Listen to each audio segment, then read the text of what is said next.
আগামী 17 নভেম্বর শেখ হাসিনার মামলার রায়ের তারিখ নির্ধারণ করলেন আন্তর্জাতিক অপরাধ ট্রাইব্যুনাল। সেখানে আছেন আমার সহকর্মী রাব্বি হুসাইন। সরাসরি যাচ্ছি তার কাছে। রাব্বি, শুনতে পাচ্ছেন নিশ্চয়ই আমাকে? তারিখ নির্ধারণ আর রায়ের ব্যাপারে প্রসিকিউশন আরও কি বলেছেন একটু জানাবেন আমাদের বিস্তারিত।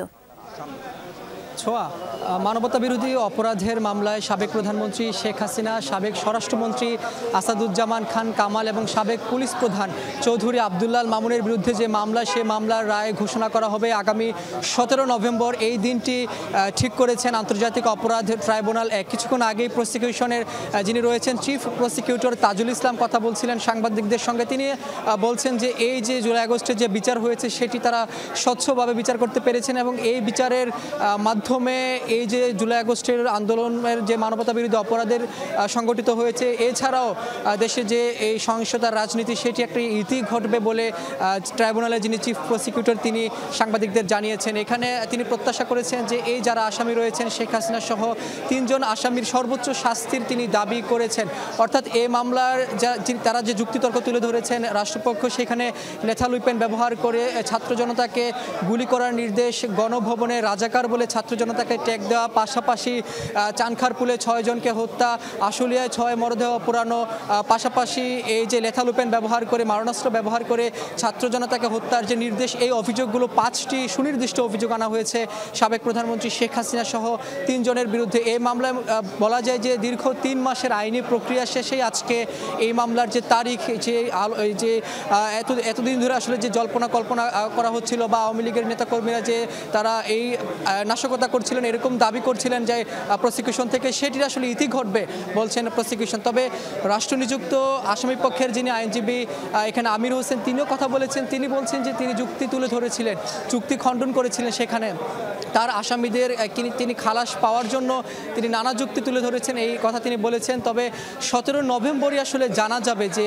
এই যে মানবতা বিরোধী অপরাধে যে অভিযোগ আনা হয়েছে, যে ছাত্র জনতার আন্দোলনে প্রায় জাতিসংঘের প্রতিবেদন অনুযায়ী যে 1400 জন মানুষকে খুন করা বা হত্যা করা হয়েছে, সেই অপরাধের শাস্তি কতটুকু হবে বা শেখ হাসিনা সহ যে আসামি রয়েছে তাদের ভাগ্যে আসলে কি নির্ধারণ করা হবে, সেটি মূলত 17 তারিখ জানা যাবে। তবে এই দিনটি ঘিরে নানা ধরনের আলোচনা ছিল, বিশেষ করে ট্রাইব্যুনালের যে নিরাপত্তা সেটি সকাল থেকেই বাড়ানো হয়েছিল। সেনা সদস্যরা এখানে মোতায়েন করা হয়েছে, বিজিবি সদস্যদেরকে মোতায়েন করা হয়েছে, পুলিশ সদস্যরা ছিলেন। তবে এই যে 12টার কিছুক্ষণ পরপরই যখন ট্রাইব্যুনালের এজলাস বসে, সেখানে গণমাধ্যম কর্মীরা উপস্থিত ছিলেন এবং এই মামলার যে একমাত্র আসামি যিনি গ্রেপ্তার রয়েছেন রাজসাক্ষী চৌধুরী আবদুল্লাহ মামুন, তাকে ট্রাইব্যুনালের এজলাস উপস্থিত করা হয় এবং সেখানে কিছুক্ষণ পরে, যদিও কোনো এখানে এই আজকের এই দিনটি ঘিরে কোনো ধরনের বড় ধরনের কোনো প্রস্তুতি না থাকলেও এই দিনটি ঘিরে নানা ধরনের আলোচনা ছিল যে কবে শেখ হাসিনার বিরুদ্ধে রায় আসবে। সেই দিনটি ঘিরে আমরা দেখেছি যে লকডাউন আজকে ডাকা হয়েছে আওয়ামী লীগের নেতাকর্মীরা, সেখানে এই বিষয় নিয়ে ট্রাইব্যুনালের প্রসিকিউশন বলছেন তাদের এই বিচার কোনোভাবেই বাধা সৃষ্টি করা যাবে না, সেই কথাগুলো প্রসিকিউশন থেকে বলা হয়েছে। তবে এই বিচার শুরু হয়েছে অর্থাৎ 3 আগস্ট থেকে এই মামলার সাক্ষ্য গ্রহণ শুরু হয়েছে। পরবর্তীতে 28 কর্মদিবসে 54 জন সাক্ষীর সাক্ষ্য গ্রহণের মধ্য দিয়ে এই মামলার বিচার শেষ হয়েছে। সেখানে তারকা সাক্ষী রয়েছে, জুলাই আন্দোলনের অন্যতম সংগঠক নাহিদ ইসলাম এই মামলায় সাক্ষ্য দিয়েছেন, পাশাপাশি আমার দেশ পত্রিকার সম্পাদক মাহমুদুর রহমান সাক্ষী দিয়েছেন, এখানে বদরুদ্দিন উমর তার সাক্ষ্য নিয়েছেন, যদিও তিনি মৃত্যুবরণ করেছেন, তবে তার যিনি জবানবন্দি দিয়েছেন সেটি এই মামলায় গ্রহণ করেছিলেন ট্রাইব্যুনাল। এই আমরা দেখেছি যে এই মামলায় আরও সাক্ষী দিয়েছেন 54 জন সাক্ষীর মধ্যে। সেখানে জুলাই আগস্টের এই আন্দোলনে যারা নিহত হয়েছেন, নিহতের পরিবারের সদস্যরা সাক্ষী দিয়েছেন, প্রত্যক্ষদর্শী যারা রয়েছেন তারা সাক্ষী দিয়েছেন, পাশাপাশি সাংবাদিক যারা রয়েছেন, গণমাধ্যম কর্মী, তারাও সাক্ষী দিয়েছেন এই মামলায়।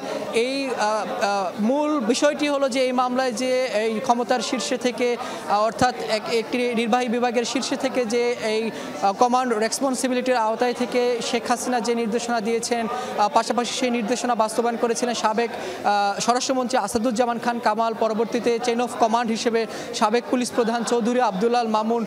এই কথাগুলো আমরা দেখেছি যুক্তিতর্ক উপস্থাপন করা হয়েছে। সেখানে এই আওয়ামী লীগের নেতাকর্মীদের সঙ্গে সাবেক প্রধানমন্ত্রী শেখ হাসিনার কথোপকথন, সেই তথ্যচিত্র, বিভিন্ন তথ্যচিত্র ট্রাইব্যুনালে উপস্থাপন করা যায়। আন্তর্জাতিক গণমাধ্যমে যে প্রতিবেদনগুলো প্রকাশ করা হয়েছিল এই জুলাই আগস্টের আন্দোলন চলাকালীন সময়ে, সেই প্রতিবেদনগুলো ট্রাইব্যুনালের এজলাসে উপস্থাপন করা হয়েছিল এই প্রসিকিউশনের যে যুক্তিতর্ক উপস্থাপনের সময়।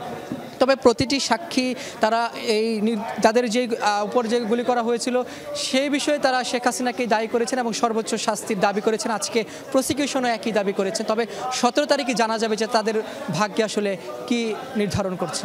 এই ছিল আমার কাছে। জি রাব্বি, আজকে দিন নিয়ে আলোচনা তো ছিলই। 17 নভেম্বর কি হবে দর্শক আমরা নিশ্চিত সেই দিনের জন্যই আপনারা অপেক্ষায় রয়েছেন।